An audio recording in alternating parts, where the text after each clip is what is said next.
নীল সিনেমার জগৎ ছেড়ে বলিউডে থিতু হয়েছেন সানি লিওন। সেই সিদ্ধান্ত নেওয়ার পর 13 বছর পেরিয়ে গেছে, অথচ এখনও পুরনো সেই পরিচয় তার পিছু ছাড়েনি। এখনও যে কোনো সাক্ষাৎকারে ঘুরে ফিরে সে প্রসঙ্গই চলে আসে, তাই বিষয়টি নিয়ে তার মধ্যে এক প্রকার আক্ষেপ কাজ করে। সম্প্রতি গালাট্টা ইন্ডিয়াকে দেওয়া এক সাক্ষাৎকারে নিজে সেই আক্ষেপ নিয়ে খোলামেলা কথা বলেন সানি।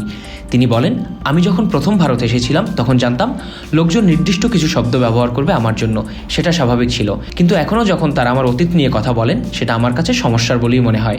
নিজের অতীত নিয়ে আর কথা বলার ইচ্ছে নেই জানিয়ে সানি যোগ করেন, 13 বছর হয়ে গেছে আমি এখানে এসেছি। এখনও যদি অতীতকে না ছাড়তে পারেন তাহলে আর কবে সামনের দিকে আগাবেন? এটাই এখন সময়। এই বিষয় নিয়ে আর আলোচনা করতে ভালো লাগে না। কানাডার অন্টারিওতে সানি লিওনের বেড়ে ওঠা।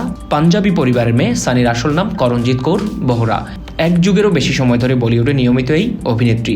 এখন খুব করেই চান যেন মানুষ তার অতীত ভুলে বর্তমানের কাজগুলো নিয়ে আলোচনা করুক। সানির ভাষায়, আমার জীবনে যেটা ঘটেছিল সেটা সবার জানা। বিগত 13 বছরে আমরা সবাই অনেক কাজ করেছি, নিজেদের মতো এগিয়ে গিয়েছি, কিন্তু তবুও এখনও অনেকেই আমার এই অতীত তকমাটা ব্যবহার করেন শুধুমাত্র নিজেদের পাঠক দর্শক পেতে। এখনও যে কোনো সাক্ষাৎকারে ঘুরে ফিরে সেই প্রসঙ্গই চলে আসে, তাই বিষয়টি নিয়ে তার মধ্যে এক প্রকার আক্ষেপ কাজ করে।